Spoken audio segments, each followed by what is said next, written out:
Welcome to the Small Business Podcast series, where each week we interview guests that support the small business industry. We are all about supporting small businesses here at the Small Business Breakthrough, and we want to be able to invite on today a powerhouse. If you are an 80s kid of any sort, we have somebody that is leading the creative people from The Simpsons and Mad Magazine. And Saul Colt is the founder and owner of the Idea Integration Company, and it is going to be a blast of a show today. Saul, welcome to the show. Thank you so much for having me. This is really exciting. And you don't have to be an 80s kid. You could be a 90s kid, an odd 2000, whatever it is. As long as you're not a kid. Kids are too young, that's when you get into trouble. So let's say if you're 20 years old and up, then we're good. That makes way more sense, and it's going to be so much fun. Mm. Saul, they take a completely unique approach to marketing, and I want to hear more about it. So, Saul, can you give us a quick introduction to your business and the problems you're solving for your clients? Yeah, of course. So my name is Saul Colt. I'm the CEO and founder of the Idea Integration Company. We're going into our 17th year of business, and what we really specialize in, the problem we solve for companies of all size, but we certainly love working. Our heart is always with small businesses. We deliver a lot of awareness for brands, a lot of revenue for brands, and we're really a custom creation creative solution house, if that's even a term, because every project we work on is unique. Every solution we come up with is unique. We don't sell packages where it's just like, okay, we're gonna give you 6 blog posts a month and this or that. We really specialize in spectacles and marketing stunts and things like that. So it really is about figuring out what that thing is that we can deliver, and put it out in the world and have our clients benefit from it. Excellent. Saul, what inspired you to get into this unique marketing business? When I was younger, I wanted to be a film director, and I'm not a young person. In my days, you couldn't make a film with a phone or anything like that. You needed actual real money to make an independent film. So I always loved comic books, and that's how I met everybody from Mad and The Simpsons. So in the I don't know, the early or the late 90s, I founded a comic book publishing company. And, I would write the books, and I did everything, write the books, did all the business side. The only thing I didn't do was draw them. If I drew the books, I probably could have been pretty rich from doing it.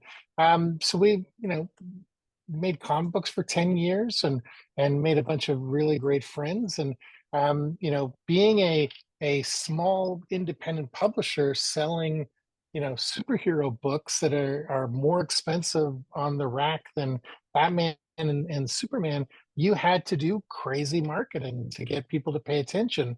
So while I've gone to school for marketing, I'd like to say I'm not really a classically trained marketer, because everything I'm known for and everything that the reason people work with me is from the the trial and error from my comic book days.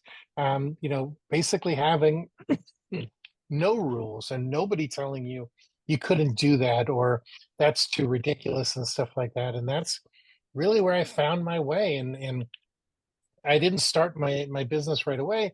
I've worked for some big companies and some startups, and that was really helpful to actually learn, structure and stuff like that. But the actual how to get the word out, how to promote a brand, how to create a bunch of revenue really came from my comic book days of no one telling me I couldn't do something, and going out and proving those nobody wrong or whatever. I don't know. So this is a really unique one because you are in a spot. And so this question popped into my head of what small businesses will be really nervous about getting extended. Like some of them are going to be really, really nervous about being doing something out of the norm or different. And while that's going to can garner some great attention, how do you address that with your clients to put their mind at ease and allow them to have a little fun with their business? I explain to my clients all the time that they're going to die. Like everybody is going to die one day, and it's a risk to cross the street. For some people, it's a risk to eat dairy. It's like, why wouldn't you do everything you can to stand out? This is the exact moment in time, I believe. I've been saying this for years, but I truly believe the world has changed since the pandemic, where there aren't that many places to bump into people and find new business, or conferences are coming back, but a lot slower than what everybody imagined. And people aren't getting on planes the way they used to go to conferences. They sort of realize that that expense was maybe a luxury, or something like that. Like brands, especially smaller brands, absolutely need to do things to stand out.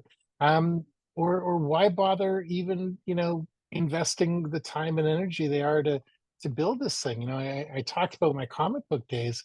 Like I was a publisher that nobody had ever heard of, yet I was, I'd say about a third of the time I was the most talked about person at the end of every comic book convention, because we were doing crazy stuff. We were, like we had we'd advertised Bill Cosby was doing an autograph signing in our booth, and we would literally, whatever city we were in, we'd find some guy in the phone book named Bill Cosby. It could be like a 79-year-old white guy, but Bill Cosby was in our booth, and stuff like that. Like we would do all sorts of crazy things to get people to pay attention to us.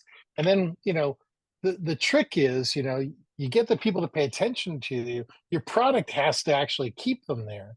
So it's like, it's one thing to wave your hands and do something cool. The product has to, earn the rest of their attention and earn their revenue and earn their loyalty. But we were really good. We had a good product, but we also had a knack for getting people to show up and support us when they didn't know why they should be, or why it was even worth their time, because they didn't know who we were.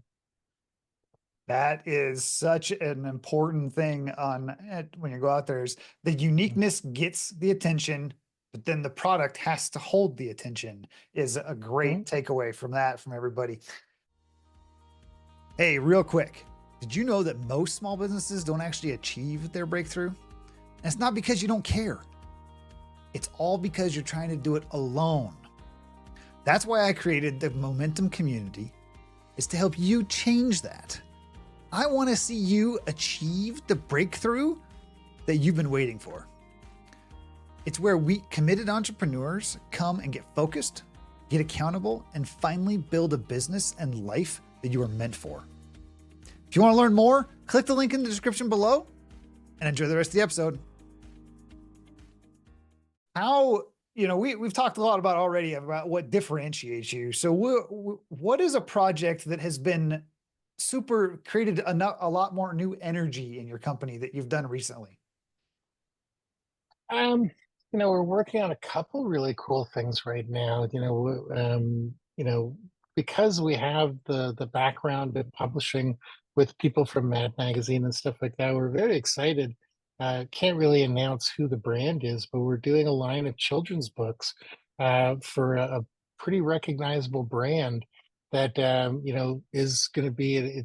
It's in our wheelhouse, but it's not the usual snarky, sarcastic sort of stuff. They're really kind of these sweet books about, kids and independence and creativity and developing their own style and things like that. And that's been a really fun project to work on.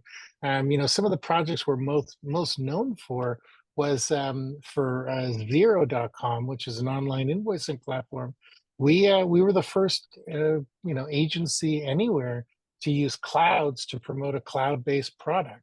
We did skywriting on top of the ballpark in San Diego during the playoffs, and got on national television and got all over social media and all these things. So that's why I say, we can pretty much dream up anything and we can execute on anything.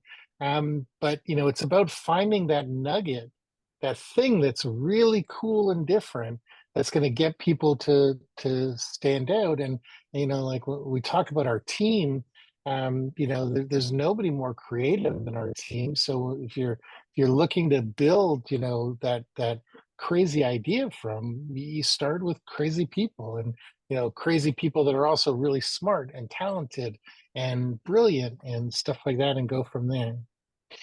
What would you say over the course, you've been doing this a long time, and the what is there one specific thing that has been a key to your success, and what challenge have you come across through that success journey?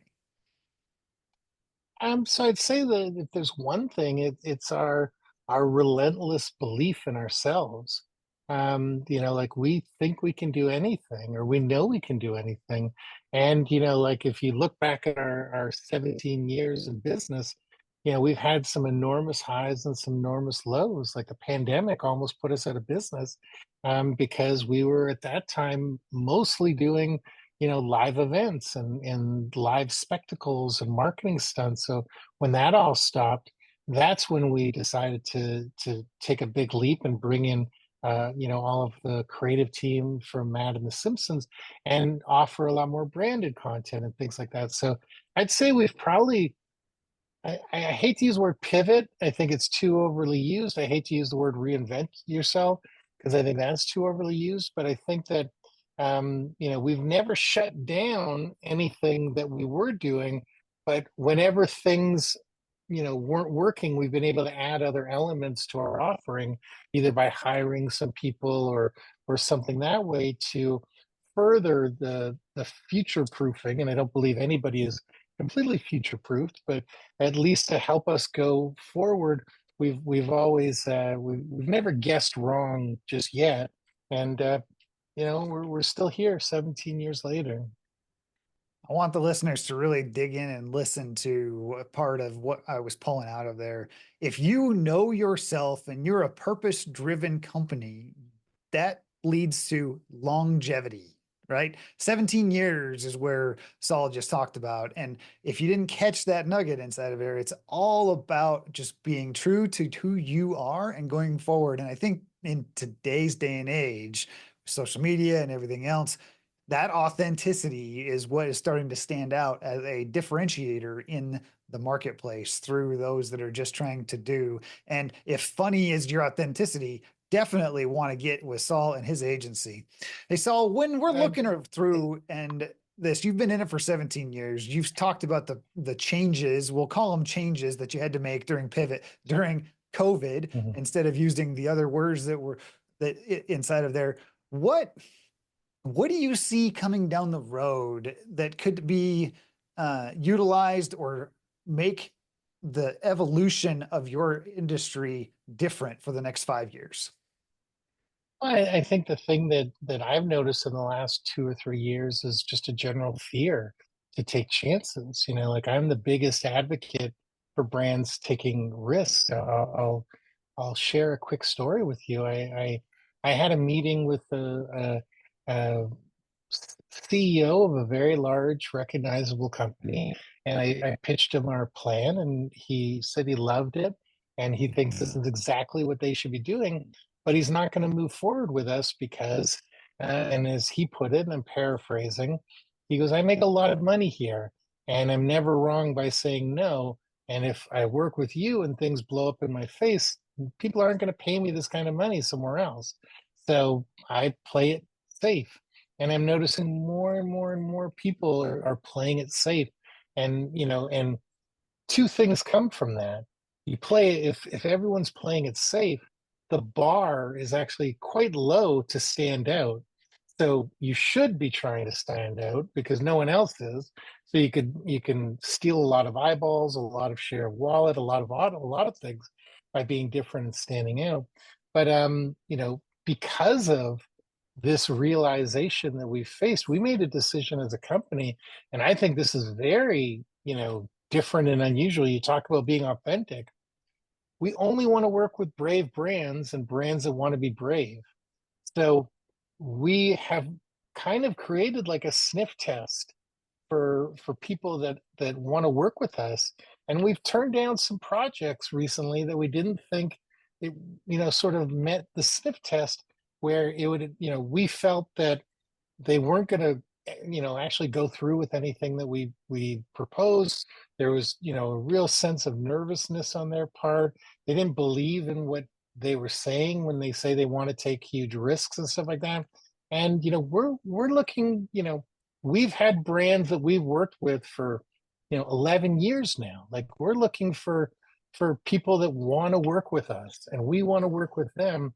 We're not looking, we don't want these 2-month projects that fizzle out because, it's like somebody told them they should work with us until they find out what it's actually like to work with us, because we're going to push you for greatness.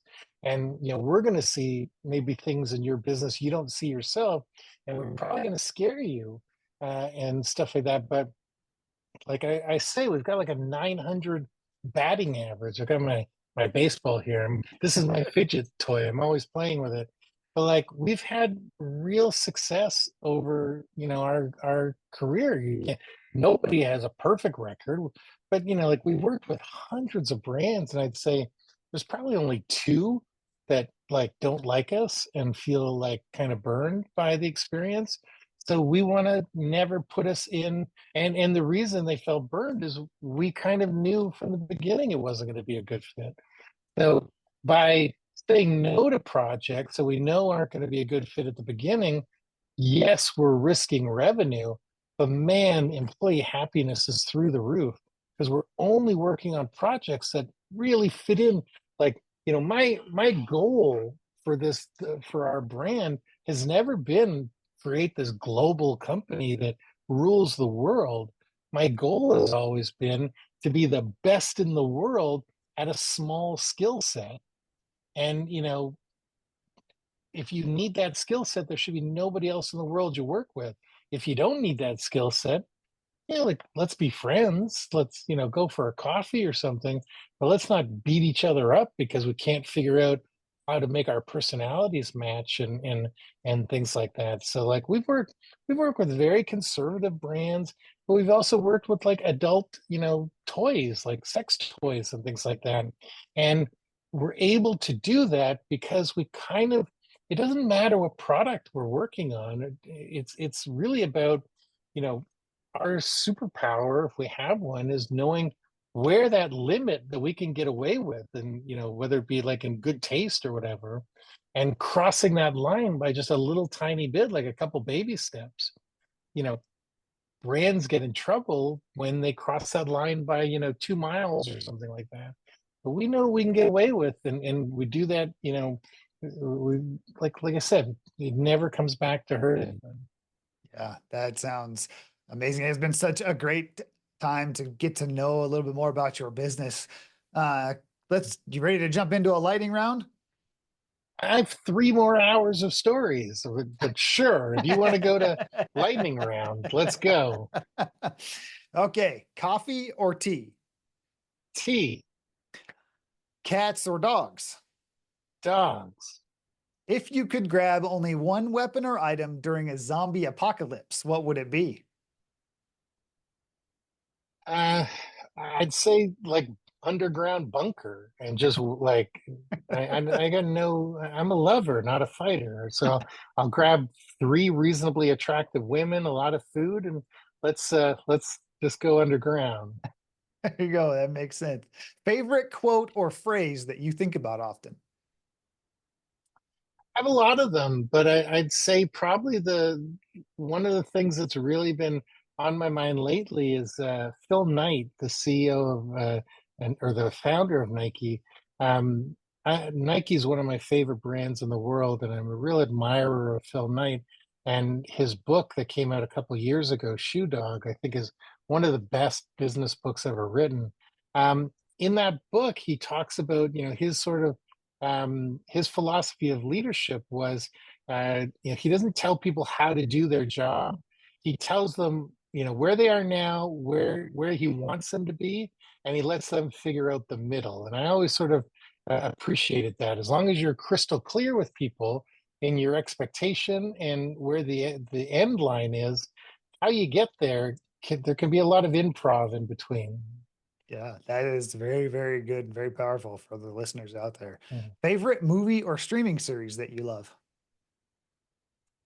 Oh man, I have TV on 24 hours a day in the background. Like I like TV as white noise.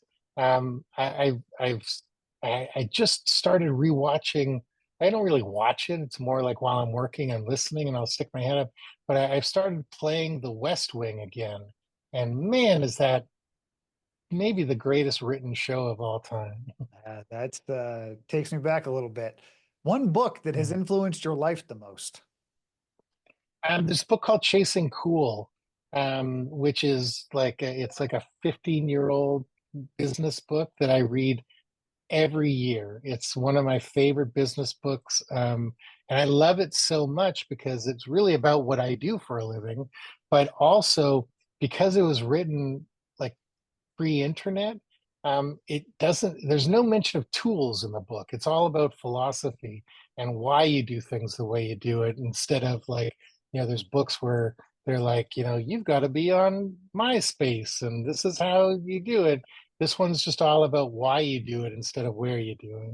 I'll re-listen and be picking that one up because I haven't heard that one and it sounds very interesting. Biggest obstacle you have had to overcome and one lesson you learned from it. I'd say having to learn how to do business development. I don't think it's something I'm really that good at, but I've taught myself how to do it. Well, I shouldn't say that. I think I'm okay at it, but it's not something that comes naturally to me. And it's the lifeblood of the business is bringing new projects in. So that's something I has been a huge obstacle. What was the second part of the question? Sorry. One lesson you learned from it. It's just no one's gonna sell anything better than the owner.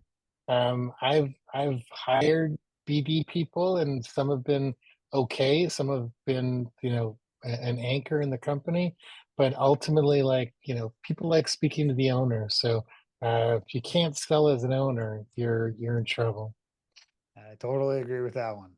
The Saul, it has been such a great opportunity to have you on the podcast today. If our listeners want to collaborate with you and potentially work with you, what is the best way for them to get a hold of the integration company? So you can find ID Integration Company at ideas.af. So it's like ideas dot as F. um, and or I'm Saul Colt, SAULCOLT, all one word, pretty much anywhere on the internet. Find me on LinkedIn, Instagram, Facebook, wherever your favorite is, and please reach out. You don't have to necessarily work with me, but always happy to chat with people and learn what you're up to. So you heard it here. We've got all of that information that Saul just talked about in the show notes or in the description if you're watching this on YouTube.